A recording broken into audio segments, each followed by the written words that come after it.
Hey everybody, it is June 12th, 2018, and I'm going to do a little bit of a flea market finds series episode here. Not too much to show. I've hit a couple of yard sales, picked up a few items, and then I also got some other stuff. So just a quick update on what's going on. Let's see, I just got a brand new keyway key seat cutter in from off of eBay, and that will be featured in the next installment of the IH350 utility tractor repair. Also, one of my viewers commented on the Hammond precision grinder that I started to rebuild, and they said we kind of left them hanging because didn't finish that project. So I decided, well, put a little attention into getting back to that. So I just got in two brand new bearings. So I'm pretty much out of excuses as far as why I'm not getting back to that project. So that's going to be another episode of that should be coming up soon. I'm currently waiting for a replacement gas cap for the Steel MS290 chainsaw, and I do have some video of reassembly of this that hasn't been edited yet, so there should be an episode for this coming up real soon. Hopefully the next episode is going to also feature the first attempted start with the new block assembly. So let's start with just a few little items I picked up at the used tool store. These are items that ended up being on the big junk table in the middle, which every week the price drops down until finally he gets to a point where he gets to 2 items for 25 cents, and then after that week goes by, I think he throws a bunch of stuff out and then starts over again at a $6 per item price, and then every week it just drops down incrementally. So sometimes I'll go there and I'll see something, pick it up, and think, that's not bad. But then I'll think, you know what, I'm willing to just wait until next week and see what happens. See if I can get it cheaper. And if I miss out on it, I'm usually not too upset about it. But I honestly don't remember. I think I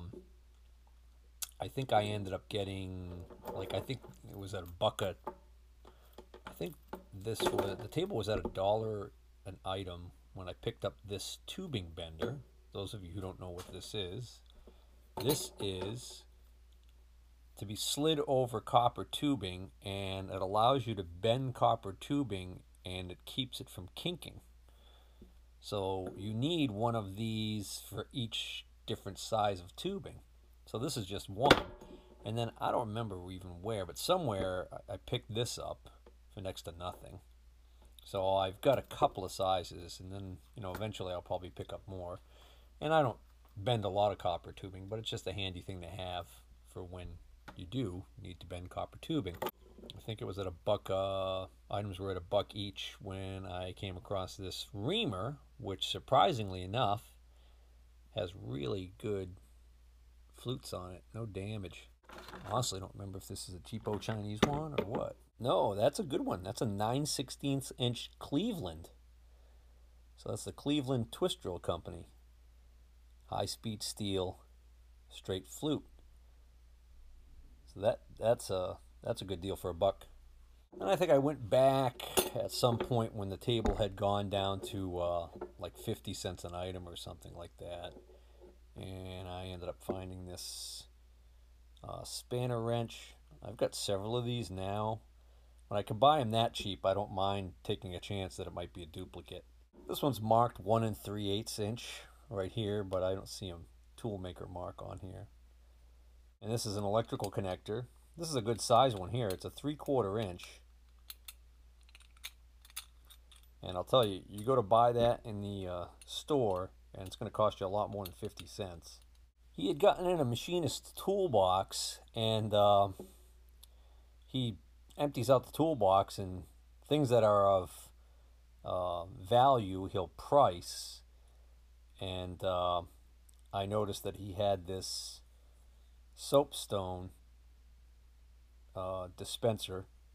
You can clip it on your shirt here, but this is for marking metal.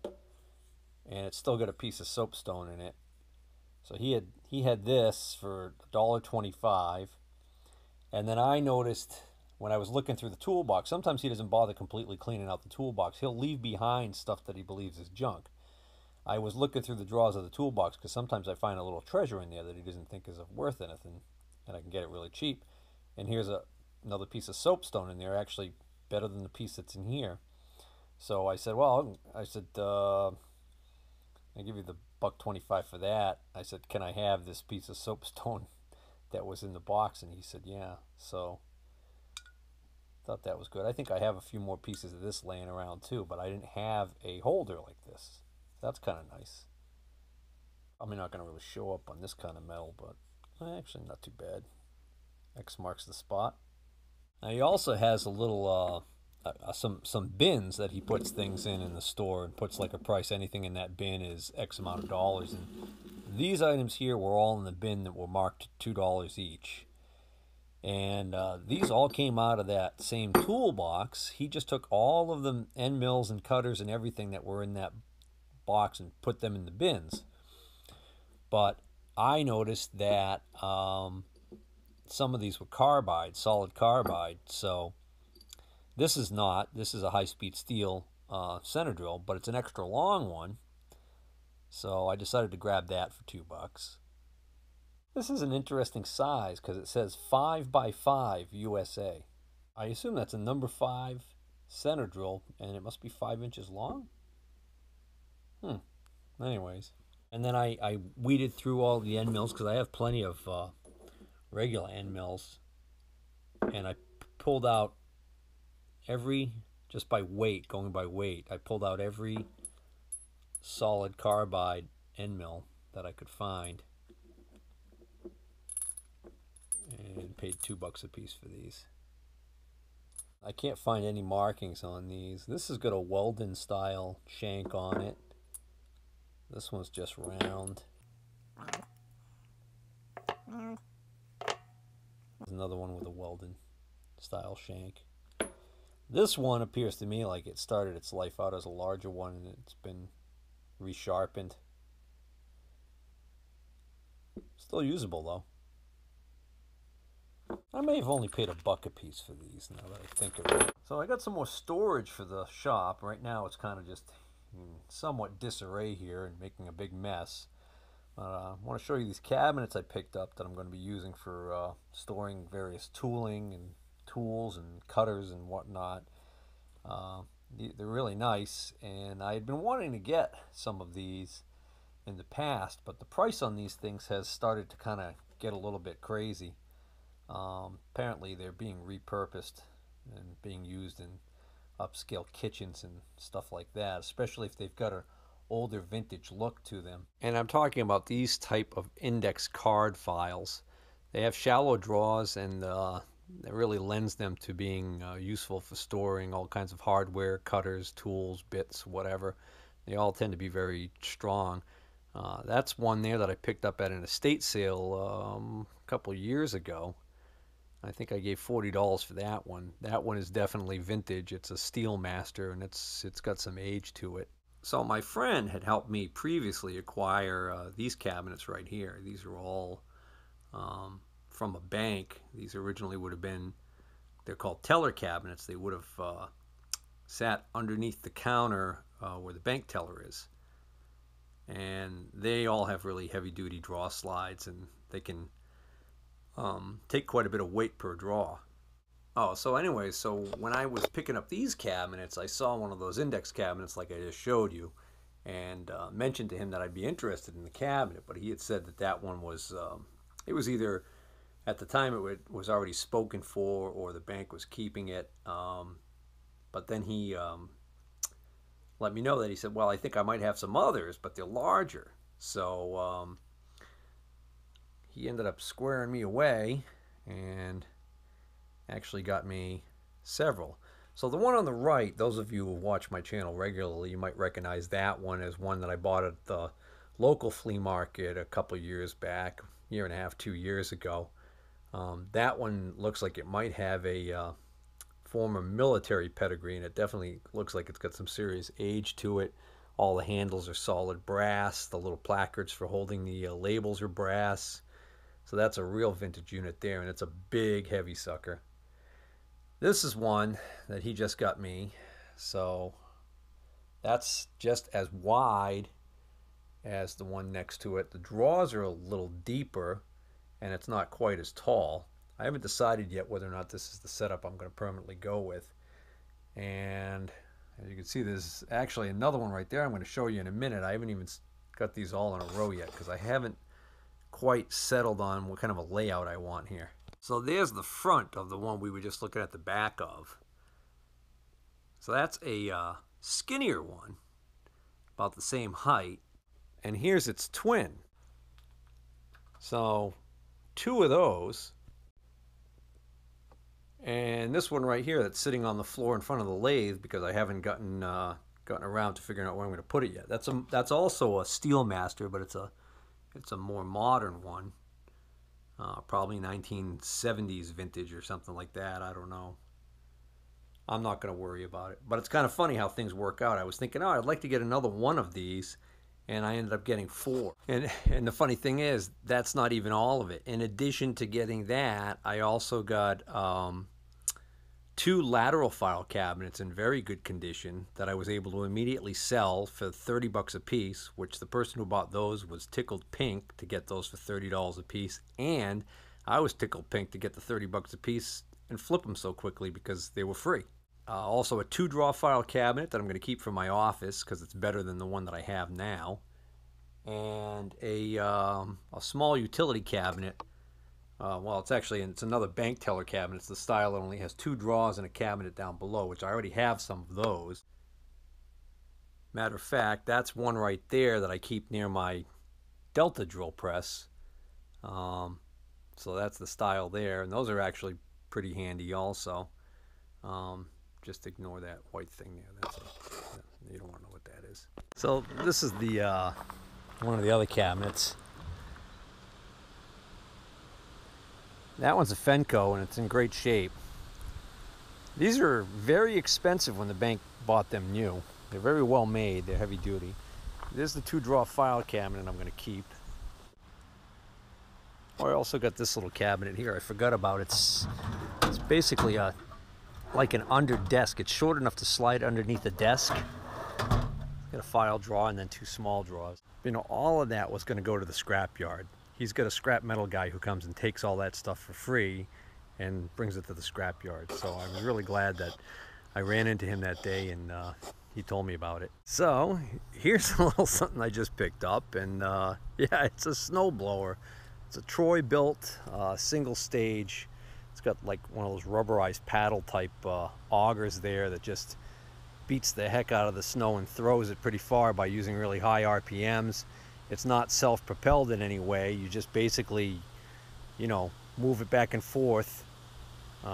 Reminds me of the old reel type lawnmowers. Well, I'm kind of dating myself there, although it's not. I'm not even that old, but I know what those are. Anyways, when's the best time to buy a snowblower? When nobody needs one. So June's pretty good time to buy a snowblower. So I picked this thing up, $15 for this thing. Now most of the ones that I've seen like this are 2-stroke. You have to mix gas and oil. This one, it's got a 4-stroke Tecumseh in it, so it does not require a gas and oil mix. It actually got a crankcase with engine oil in it. It's also electric start, so you can hook a cord up here and press this button down and it's electric start.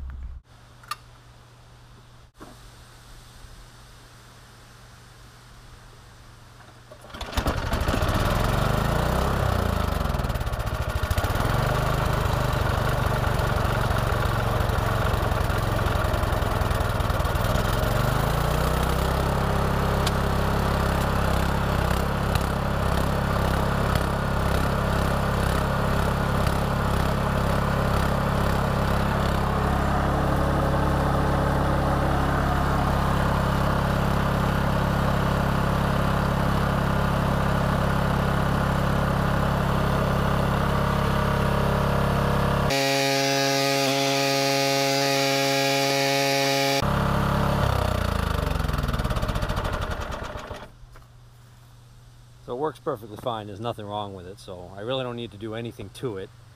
Come the fall, I'll probably put some pre-treated gasoline in there just to make sure it's ready to go, and you know, we'll sell it online somewhere. I got a gravel driveway, so it's not going to do me any good. I'll throw rocks for miles. So at the same yard sale, I picked up this Toro self-propelled mower.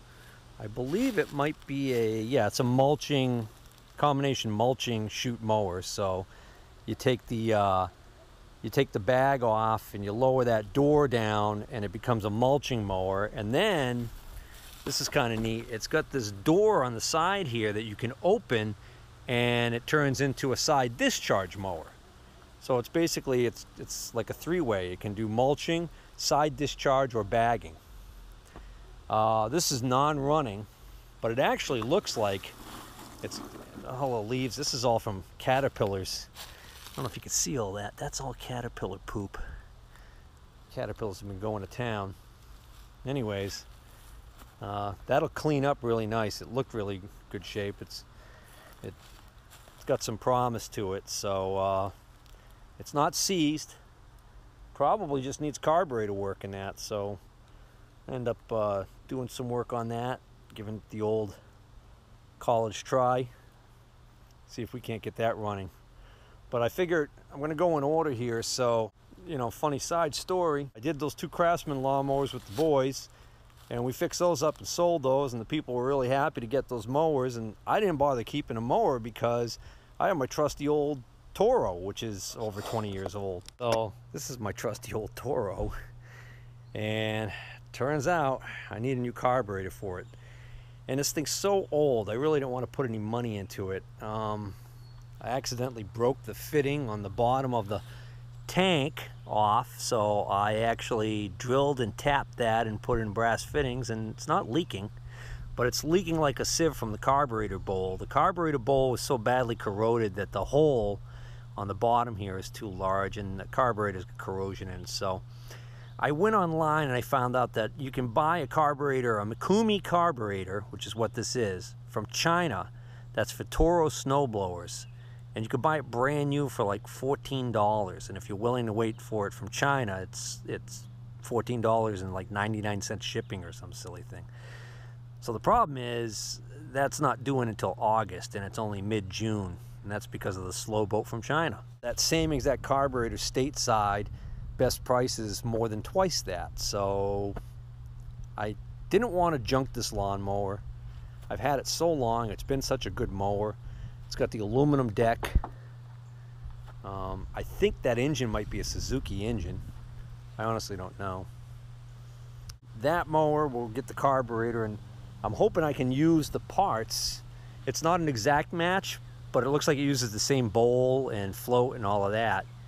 And I'm hoping I can use that Chinese carburetor when it comes in as a parts carburetor to refurb or repair that. What I plan on doing is actually, the only thing that looks different is the layout of the shafts for the choke butterfly and maybe the throttle butterfly. But if I can take the shafts out and put them in the new carburetor from China, then I'll have a 90% new carburetor on this thing, and this thing can go back to work as my beater mower. In the meantime, I got some areas here where the grass is starting to get a little bit tall, so I really want to cut it. So I need to fix up another mower. And since that's a new arrival, I really want to go in order. So looks like I'm going to work on that one.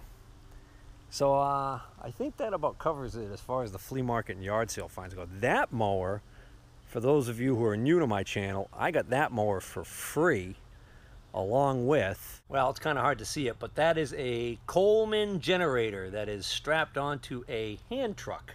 Kind of an interesting way to put a cheap wheel kit on a generator. Use an old Harbor Freight cheapo hand truck as the way to transport it around. But anyways, that and that mower were being thrown out, so I got them for free, and they both just had the typical bad gas issues, you know, some corrosion and dirt in the carburetors. Cleaned them up, cleaned this up, and it worked fine. This probably needs attention again just from sitting so long. I really don't have much use for that's one of 3 generators I currently have, so I really should clean that up, fix it up, and just sell it before it goes awry again. To be honest with you, one of the reasons I haven't done that yet is because it's kind of buried in there. So this is the mower that I wanted to work on. I was really pleased to get this as a freebie because it's a Husqvarna mower, but it's got a Honda motor in it. That could be promising. This has got a steel deck, you can tell, because, well, actually I shouldn't say that. That might be aluminum. But you can see that the paint is bubbling and that's corrosion underneath there that's causing the paint to delaminate.